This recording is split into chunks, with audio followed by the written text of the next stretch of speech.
الرحمن الرحیم کتاب الایمان۔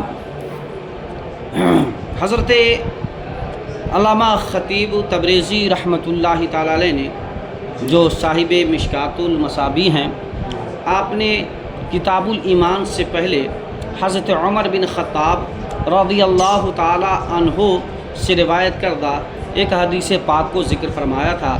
وہ حدیث پاک تھی انما الاعمال بالنیات، اور یہ بتانا چاہ رہے تھے کہ عمل کے ثواب کا جو دار و مدار ہے وہ نیتوں پر ہے، اور ہماری نیت یہ ہے کہ ہم اسے دارین میں سعادت اور اجر و ثواب اللہ سے چاہتے ہیں، یعنی اللہ پر امید رکھتے ہوئے کہ اللہ اسے مقبول فرما لے اپنی بارگاہ میں، اور اس کا بہترین جزا ہمیں دے، کیوں؟ اس لیے کہ نیت صرف اور صرف اللہ کی رضا ہے۔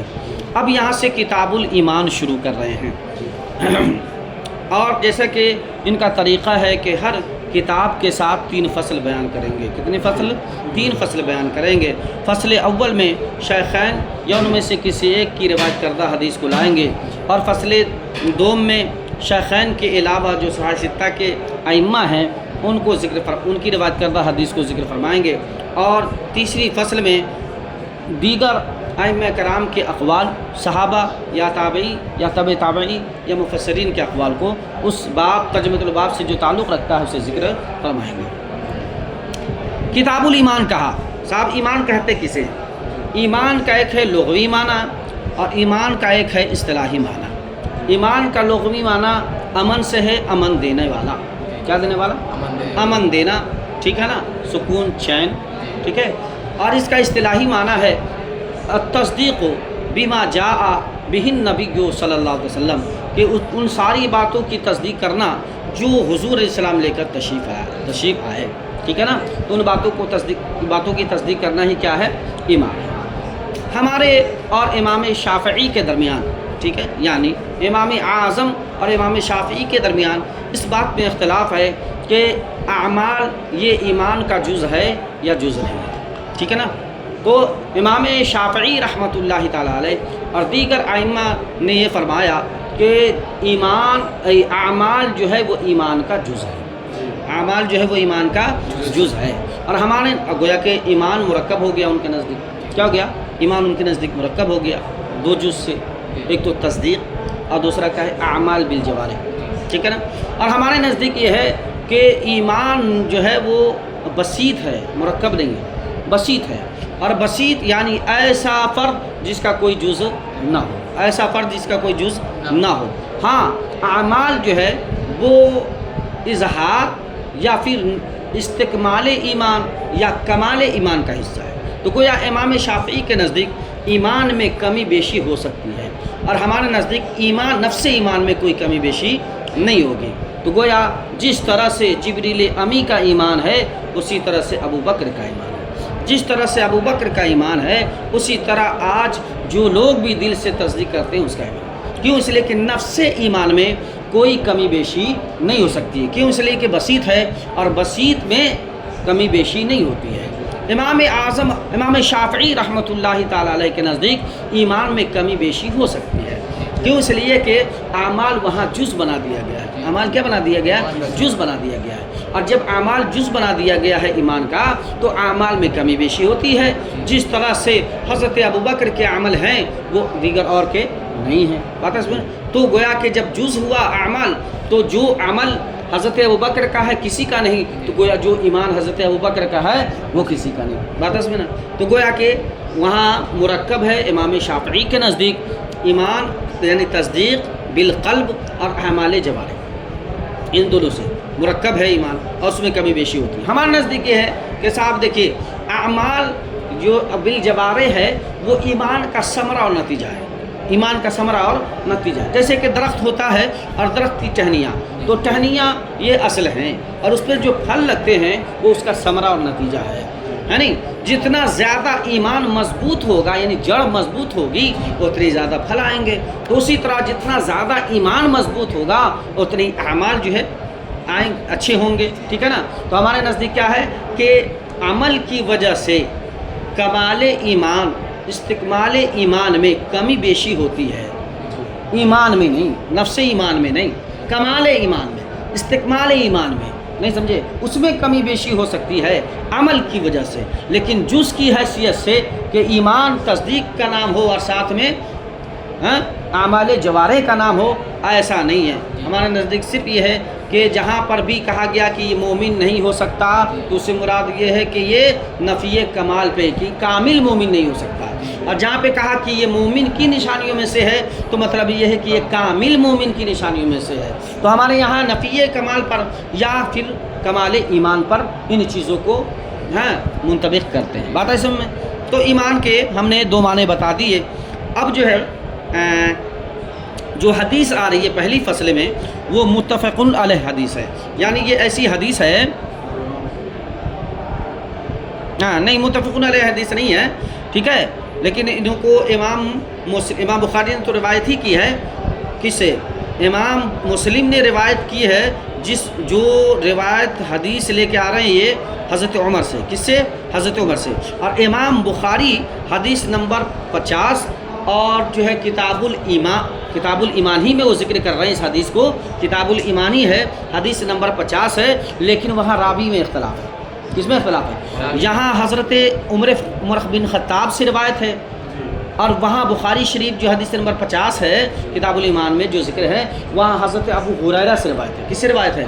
حضرت ابو ہریرہ سے۔ تو گویا متفق علیہ حدیث نہیں ہوئی ہے، حدیث دونوں نے روایت کی ہے، تو متفق علیہ حدیث اسے بولتے ہیں کہ جس کو دونوں امام روایت کریں اور ایک ہی راوی سے روایت کریں، دونوں امام روایت کریں لیکن ایک ہی راوی سے روایت، راوی ایک ہی ہو، جیسے اس سے پہلے جو حدیث گزری ہے عن ابن عمر، ٹھیک ہے، عن عمر بن الخطاب انما الاعمال بالنیات، نیچے لکھ دیا کیا؟ متفق علیہ، تو اس کا مطلب یہ ہے کہ ایک ہی راوی یعنی حضرت عمر ہی سے دونوں نے روایت کی ہے۔ اور دوسری اب جو ہم حدیث پڑھنے والے ہیں، ٹھیک ہے، تو اس میں یہاں پر تو حضرت عمر بن خطاب ہے، اور انہوں نے لیا ہے کہاں سے؟ حضرت امام مسلم کی کتاب یعنی صحیح مسلم سے، صحیح مسلم میں حضرت عمر سے روایت ہے، اور امام بخاری نے جو روایت کی ہے وہ حضرت ابو ہریرہ سے، تو گویا دونوں میں فرق ہو گیا روایت میں، لیکن ہے دونوں۔ انہوں نے کیا کہا تھا؟ یا تو متفق علیہ حدیث لاؤں گا یا ان میں سے جو ایک بھی روایت کیا ہو تو وہ پہلی فصل میں لاؤں گا، ٹھیک ہے نا۔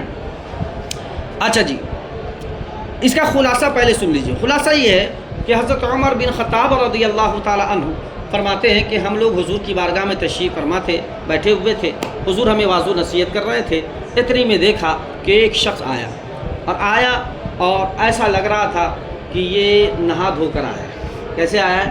نہا دھو کر، ایسا لگ رہا تھا، لیکن مسئلہ یہ تھا کہ ہم میں کا کوئی شخص پہچانتا بھی نہیں تھا، کوئی نہیں پہچانتا تھا، تو اگر ہمارے قریب کا ہوتا تو ہم میں سے کوئی شخص پہچان لیتا، یہ فلاں یہ فلاں یہ فلاں، لگ رہا تھا کہ یہ ہمارے قریب کا بھی نہیں ہے۔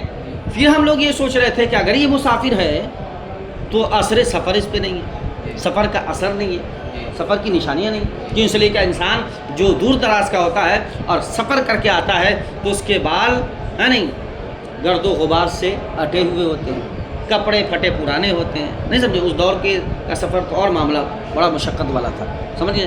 اب تو آدمی 2 گھنٹہ 2.5 گھنٹہ میں بائی پلین کہیں سے کہیں چلا جاتا ہے، کپڑا وسیع رہتا ہے، لیکن وہ فرماتے ہیں کہ بھئی وہ شخص آیا تو دیکھیے جرأت یہ ہے کہ ہم سب حضور کی بارگاہ میں بیٹھے ہیں، ہم میں سے کسی کی یہ جرأت نہیں ہے کہ ہم بلا وجہ حضور کا ہاتھ بھی ٹچ کریں۔ ان کا معاملہ یہ ہے کہ یہ آئے، سب کو پھاندتے ہوئے آگے بڑھے، آگے بڑھ کر حضور علیہ السلام بیٹھے ہوئے تھے تو اپنے گھٹنوں کو حضور کے گھٹنا سے ملا دیا، اور 2 زانو ہو کے بیٹھے، گھٹنا ملا دیا اور گھٹنے میں، اور 2 زانو ہو کر بیٹھے اور اپنے دونوں ہاتھوں کو اپنے ران پہ رکھا، ٹھیک ہے، اور اس کے بعد انہوں نے 3 چیزوں کے بارے میں سوال کیا، مل ایمان، مل اسلام، مل احسان، اور چوتھا سوال تھا کہ قیامت کب آئے گی، ٹھیک ہے۔ 4 سوالوں کے بارے میں جواب حضور نے دے دیا، اب یہ اٹھے چلے گئے۔ امام بخاری کی جو روایت ہے حدیث نمبر 50 ہے، اس میں ہے کہ حضور نے فرمایا کہ دیکھو تو بلاؤ تو ان کو، ابھی جو گئے ہیں بلاؤ تو ان کو۔ جیسے صحابہ باہر نکلے تو کچھ نظر نہیں آیا، تب حضور نے فرمایا یہ وہ جبریل تھے جو تمہیں دین سکھانے آئے تھے۔ کیا سکھانے آئے تھے؟ دین سکھانے آئے تھے۔ اور ابھی کی جو روایت ہم لوگ پڑھ رہے ہیں جو امام مسلم کی ہے، جس کو صاحب مشکات نے ذکر کیا ہے کہ حضرت عمر بن خطاب فرماتے ہیں کہ ہم لوگ تھوڑی دیر بیٹھے رہے،